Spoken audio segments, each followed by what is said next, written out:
বিশ্বনবী সাহাবাদেরকে নিয়ে খেজুর খাচ্ছেন। সবাই খেজুর খেয়ে খেজুরের বীজের সামনে রাখে, বিশ্বনবী খেজুর খেয়ে বীজের সামনে রাখে না, পাশে ওনার মেয়ের জামাই আলী আলীর বীজের সামনে রাখে। খাওয়ার পরে সবার সামনে বিচি সমান, নবীর সামনে কোনো বিচি নাই, আলীর সামনে বিচি বেশি। বিশ্বনবী বললেন, মান মিন্না আকসারু মুতানাওয়ালান আর-রতাবা, চলো তো গুনি কার সামনে কতটা খেজুরের বিচি। খেজুরকে আরবিতে বলে আর-রতাব।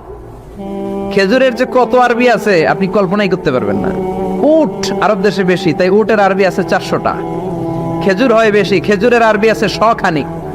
আমরা শুধু ওটার আরবি জানি কি, জামাল, বাঈর, নাকা, এগুলো 400টা আরবি কাব্যগ্রন্থ পড়লে আপনি 400টা পাবেন মোট ওটের আরবি।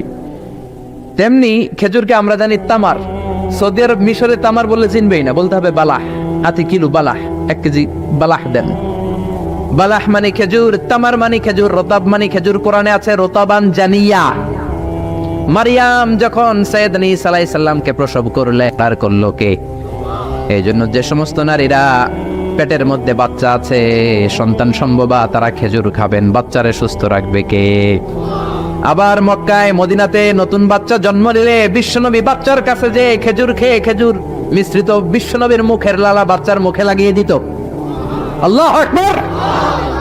বিশ্বনবী সাহাবাদের বললেন, মান মিন্না আকসারু মুতানাওয়ালান আর-রতাবা, চলো কে বেশি